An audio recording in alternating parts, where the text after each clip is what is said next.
In the spring of 1945, as American armor pushed deeper into the heart of a collapsing Germany, a new tank appeared on the battlefield that changed the calculations of every military observer watching the final act of the war in Europe.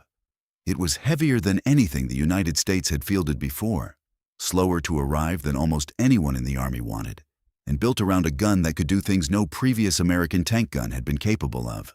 It was called the M26 Pershing, named after the general who had commanded American forces in the First World War, and the soldiers who crewed it understood immediately that they were sitting inside something fundamentally different from what had come before. Soviet observers understood it too, and what they concluded about the Pershing would shape their thinking about American armor for years after the last gun of World War II fell silent. To understand why the Pershing mattered so much to Soviet military planners, you have to understand the tank world it arrived in.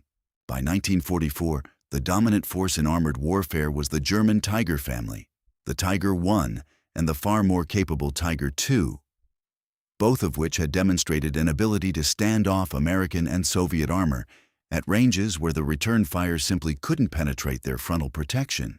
The Soviet response to this problem had been the T-34 and the IS series of heavy tanks, particularly the IS-2, which mounted a 122mm gun that could defeat German armor but carried so few rounds and reloaded so slowly that engagements were brutally unforgiving of error. American armor, by contrast, had relied primarily on the M4 Sherman, a tank that was available in enormous numbers, mechanically reliable and logistically manageable, but which was outgunned and underarmored relative to the best German machines it encountered. The Sherman could kill Tigers, but it required skill, positioning, and often numbers that made each kill a costly proposition. The Pershing changed that equation. Its 90mm gun, adapted from an anti-aircraft weapon that had already proven its ability to knock down high-speed aircraft at altitude, could penetrate the frontal armor of a Tiger I at combat ranges. At closer distances, it could threaten even the Tiger II. For American tankers who had spent the previous 2 years working around German armor rather than directly defeating it, the psychological shift that came with sitting behind a gun that could fight on even terms was significant and immediate. For Soviet officers watching these engagements from a different angle, the implications were considerably more uncomfortable. The Soviets had fought alongside American equipment throughout the war, receiving thousands of Lend-Lease vehicles, including the Sherman itself, which Soviet crews used extensively and evaluated with the practical judgment of men who drove them into actual combat. Soviet assessments of American armor during the war were candid in ways that official statements were not. They appreciated the Sherman's reliability and its radios, which were far superior to Soviet tank communications equipment. They noted its mechanical accessibility, the ease with which crews could perform field repairs that kept vehicles running under campaign conditions. But they also noted its guns' limitations against the heavier German armor they encountered on the Eastern Front. And they noted that the United States had been slow to field a tank that could directly address the Tiger problem. When the Pershing arrived, that criticism became harder to sustain.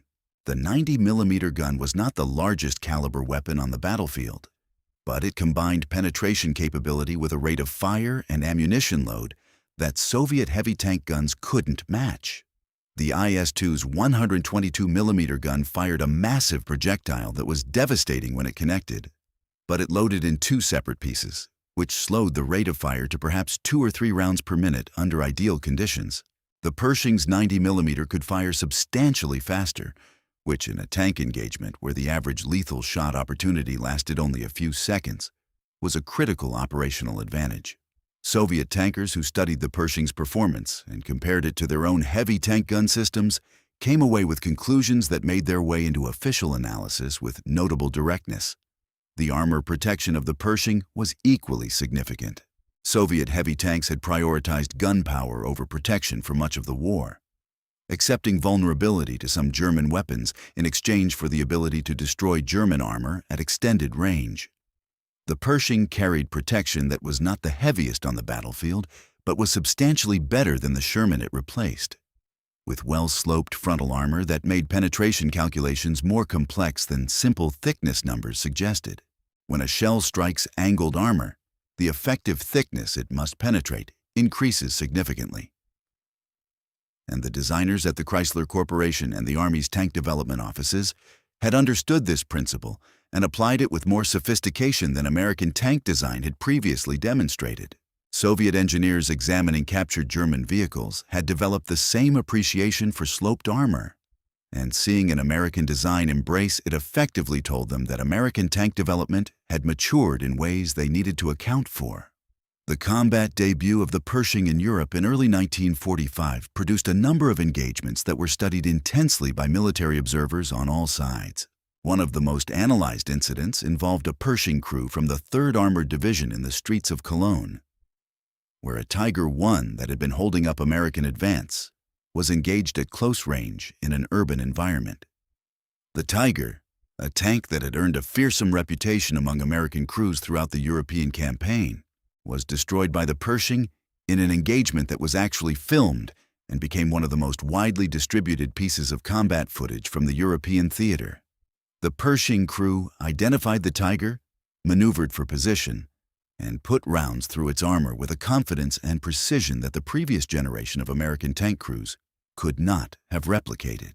Soviet military attachés who studied that footage and the after-action reports that accompanied it drew conclusions that were filed carefully and retained for future reference. The end of the Second World War did not end Soviet interest in the Pershing.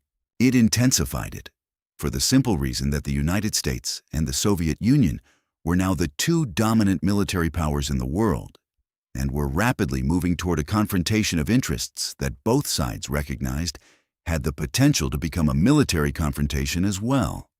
Soviet tank development after 1945 was explicitly shaped by the requirements of fighting American armor, and American armor meant the Pershing family. The T-54, which became the backbone of the Soviet armored force in the late 1940s and 1950s, was designed with a 100mm gun that was chosen partly in response to the need to defeat the Pershing's armor at realistic engagement ranges. Soviet engineers didn't develop that gun because it was convenient. They developed it because analysis of the Pershing told them they needed it. Korea brought the Pershing into actual combat against Soviet-equipped forces for the first time, and the results confirmed several things Soviet analysts had suspected and settled several debates that had been ongoing within the Soviet military about American armor capability. North Korean forces in June of 1950 crossed the 38th parallel with T-34 or 85 tanks that had performed excellently on the Eastern Front, and that Soviet advisors were confident would handle whatever the Americans and South Koreans could field. For the first weeks of the war, that confidence seemed justified. American forces in Korea in 1950 were in a period of severe post-war drawdown, poorly equipped, inadequately trained, and initially shocked by the speed and violence of the North Korean advance. Bazooka fire that should have stopped T-34s failed to do so. Light anti-tank weapons that worked on paper failed in the field. The T-34 carved through South Korean defensive positions and initial American resistance with a brutality that generated urgent messages back to Washington about the need for heavier equipment immediately. The Pershing's arrival in theater changed the dynamic in ways that were sudden and decisive. When M26 crews encountered North Korean T-34s in direct engagements, the results were not close. The 90mm gun defeated the T-34's armor reliably at combat ranges that gave the Pershing a significant standoff advantage. And the T-34's own gun, while capable of being dangerous to the Pershing under specific conditions, could not consistently penetrate the American tank's frontal protection at the ranges where most engagements occurred. North Korean tank crews, trained and equipped by Soviet advisors who had built their doctrine around fighting German armor, found themselves facing a qualitatively different opponent than their training had prepared them for. The confidence that had characterized North Korean armored operations in the early weeks of the war evaporated rapidly after the first sustained engagements with Pershings. The Chinese entry into the Korean War in late 1950 brought hundreds of thousands of soldiers into contact with American firepower in ways that generated a separate body of Soviet intelligence about American weapon systems, including the Pershing. Chinese infantry units that attacked American positions supported by M26 tanks encountered a specific kind of defensive capability that combined tank firepower with infantry coordination in ways that Soviet advisors had to study carefully. The Pershing in a defensive position, hull down behind terrain, supporting infantry with both its main gun and its machine guns, was a nearly insuperable obstacle for infantry assault without dedicated anti-tank support. Chinese units that tried to overrun American positions protected by Pershings without first suppressing or bypassing the tanks took casualties that were, in the language of the after-action reports, unacceptable. Soviet tank development accelerated through the Korean War period in ways directly traceable to Pershing performance data. The T-54 that entered mass production in the early 1950s was a more capable vehicle than the T-34 in almost every relevant metric. And the prioritization of its 100mm gun was explicitly connected to the requirement to defeat American armor at ranges that would not expose Soviet tanks to the Pershing's return fire. Soviet armor doctrine in this period also shifted toward emphasizing mass, attempting to ensure that Soviet numerical superiority would offset the qualitative gap that Pershing performance data had revealed.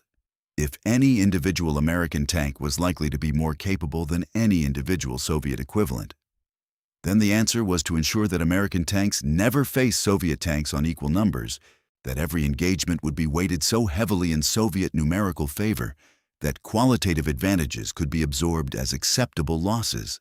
This thinking was sound as far as it went, but it contained an assumption that Soviet military planners spent considerable time arguing about internally.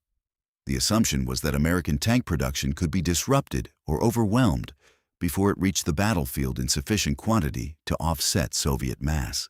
If that assumption failed, if the United States demonstrated the same industrial mobilization capacity in a future conflict that it had shown in World War II, then numerical superiority would not remain a Soviet advantage for long.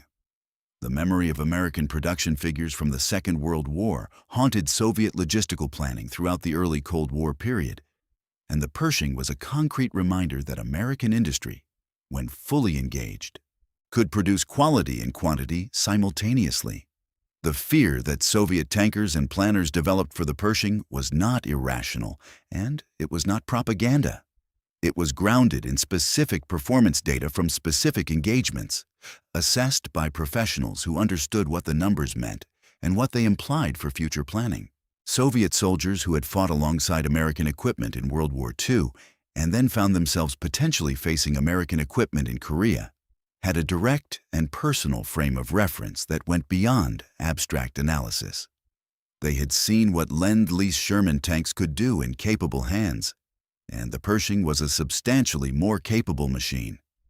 There is also a less quantifiable dimension to the fear that the Pershing generated, one that is harder to capture in intelligence reports, but that showed up in interrogations of prisoners and in the accounts of advisors and observers who spent time around Soviet and Soviet-trained forces during the Korean period.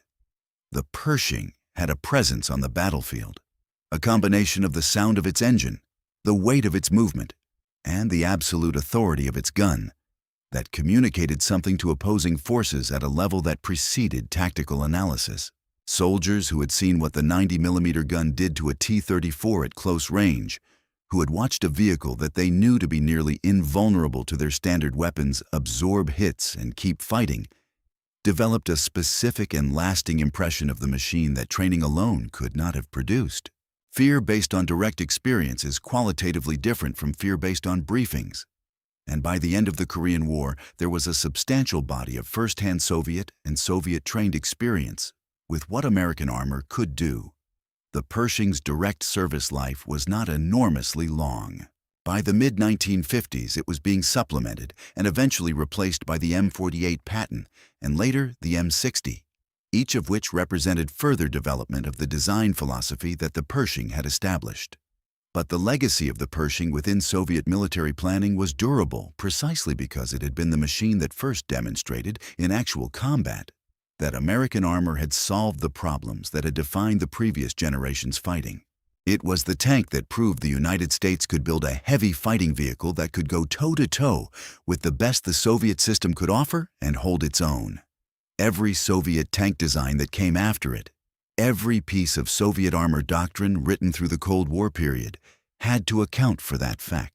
The M26 Pershing never stopped being relevant, even long after the last one left frontline service, because it was the tank that had established what American armor was capable of. And that lesson was one the Soviet military could not afford to forget.